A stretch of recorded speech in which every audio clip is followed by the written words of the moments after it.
I guess we are live. Hi everyone, Robert here. At this moment, I'm not looking at the chat room. As soon as I finish reading up my notes, I'm gonna be answering if there's any questions in the chat room. So let's start by saying this is the Impact Wrestling Review from June 8th, 2017. This is the first show recorded from Mumbai, India.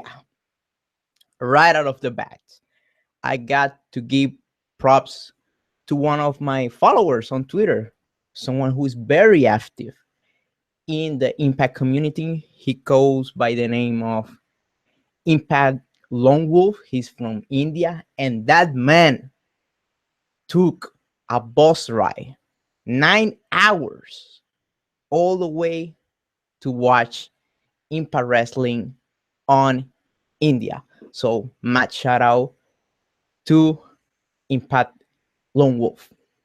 So, first thing first, I enjoyed the feel of the show from the very beginning, kind of like the whole traveling atmosphere as it pertains to the whole notion that wrestling is kind of like a traveling circus.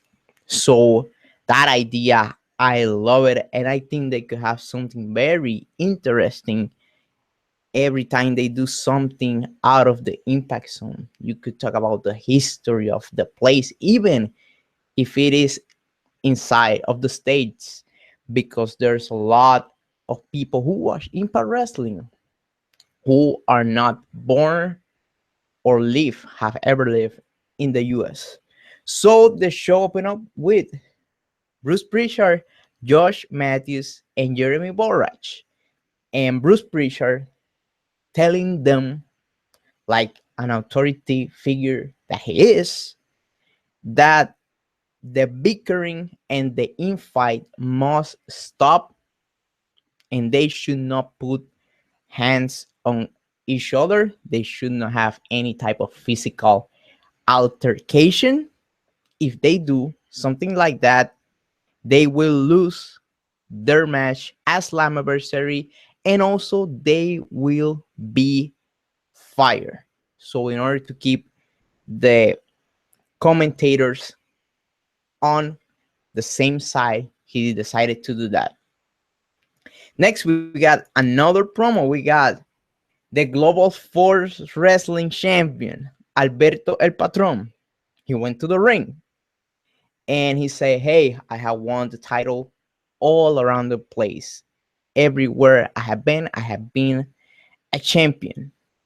But now I want the Impact Wrestling World Championship." And Bobby Lashley decided to interrupt him. And Lashley told him, "Hey, Alberto, I'm gonna send you back to Mexico." And that's gonna happen as soon as I defeat you at Slammiversary. Bruce Prichard came out and say, "Hey, since they both of you are on a fighting spirit, you are gonna be facing someone and defend those titles. And it is gonna be against mystery opponents." That is gonna happen tonight. Two title matches in the same show. First match of the night, we got the X Division champion Loki defending the title versus Konley. There was a spot during the match which I had to give props to both Loki and Konley. They did a spot that ended up with Loki getting an injury in his eye. After that, Loki went and did all of his magical stuff that he does in the ring. He did his running drop kick and the widest way, and he won the match. After the match, Sonjay Dutt came and interrupted Loki, and he points out that it is kind of a weird situation that Sonjay Dutt ended up having an eye injury, and Loki also have an eye injury during this match. Sonjay Dutt accused Loki of purposely injuring during the exhibition match they have a while back, and Dutt, Sonjay Dutt decided to challenge Loki for the X Division title, and Loki accepted. Therefore, we have a match for next week that is gonna be for the X Division title. Loki defending the title against the original player from the Himalaya, Sonjay Dutt. Second match of the night, we got the Lone Wolf, Davey Richards versus, let me read this right, Kivas Kumar. This was basically a squash match. Davey Richards ended up putting up the ankle lock on the guy and beating him by submission. After the match, EC3 went and attacked Kumar with a leather strap until the cowboy James Storm ended up doing the save. So that is gonna be a match probably on Slammiversary. EC3 versus James Storm. And I'm wondering if they're gonna put any sort of weird stipulation of that match. The winner wins something because it sounds like that. Next, we got a couple of segments of Joseph Park and Jeremy Borach at the Impact headquarters.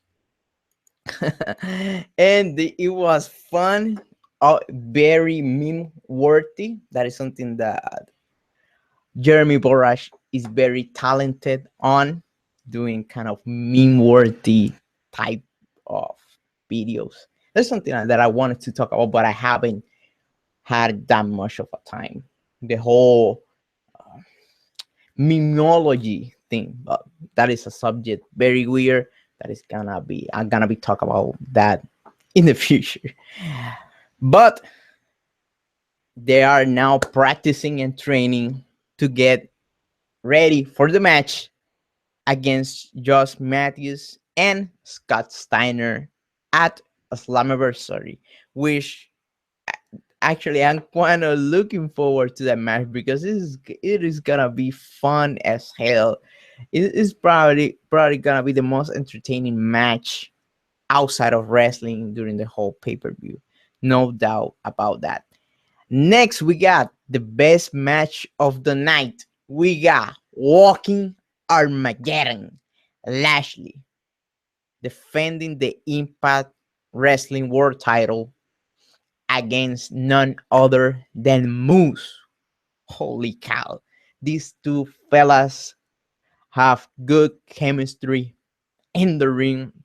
There was a point in the match that when Lashley was able to hit a superplex from the top rope on Moose.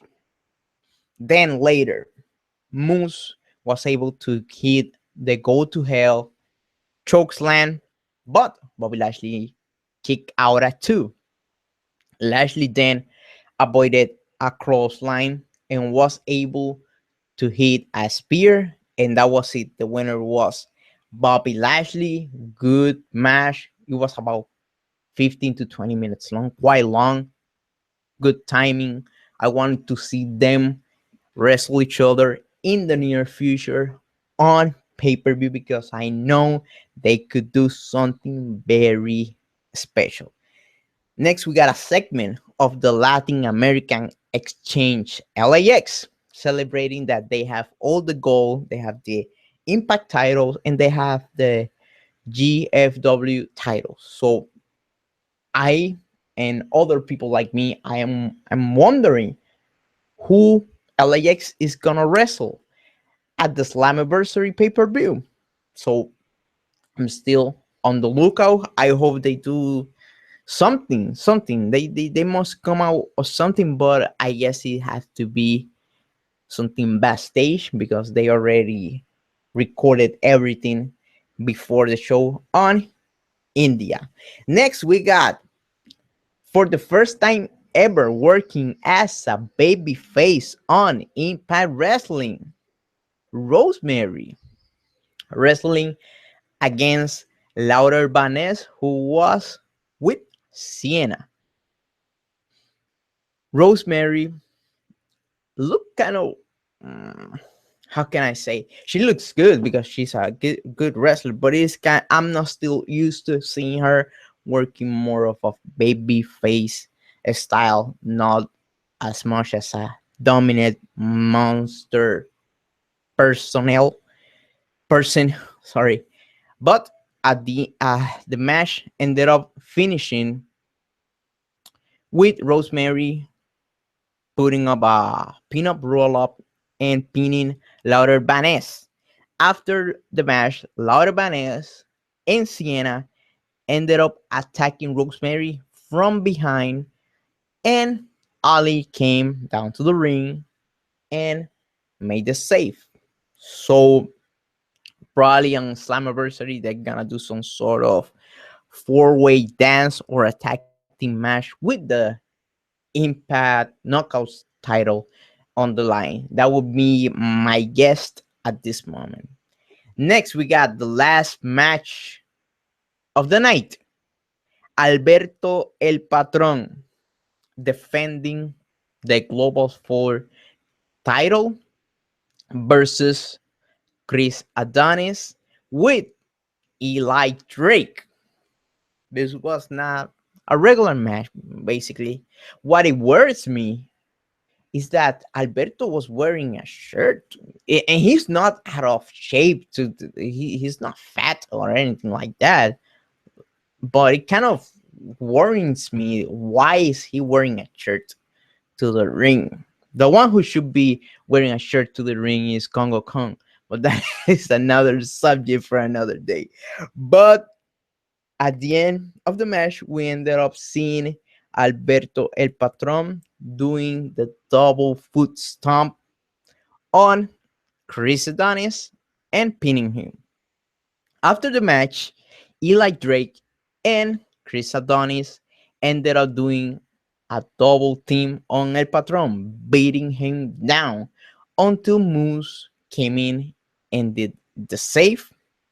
Lashley was on the stage watching everything until the show went off the air. How would I rate this impact? This impact was solid, really, really, really, really, really good. It had more of a old school feel, if you know what I mean. They decided not to fuck up with the matches and to do everything that have to do with shenanigans after the matches. So that is something that I appreciate. Let's talk about the rumors and the so-called news, which it is fake news that like you should know that.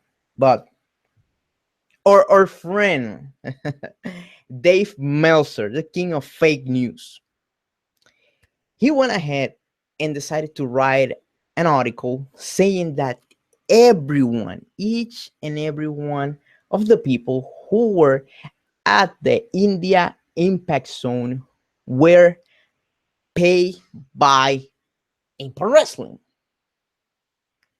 That is something that is not true. The guy who I was just talking about at the beginning of the video, Impact Lone Wolf, this guy, he went ahead, he did took a bus, went up there, watched the two shows, and he went back home. He didn't get pay anything. He was just a regular Impact fan. Is there some part truth into that report? Yes, because they were recording in a place called Film City, and they are people who work as in any film studio where they record game shows or anything like that, and they have people that you put as filler public. That's probably what Dave Mercer should have said. Obviously, some of the crowd was gonna be paid by not by Impact Wrestling, but by the place, by Film City, and saying that Impact Wrestling pay for that is very misleading, is a lie, is fake news, and you, Dave Meltzer, should feel ashamed for spreading those rumors. This is all I have to say for this review. Let me see the chat room. Oh, so I guess some of the people who in the chat room saying that it was a pretty good episode of Impact Wrestling. I hope everyone enjoyed the show as much as I did when I watched it. So that's it. Thank you so much for your unquestionable support.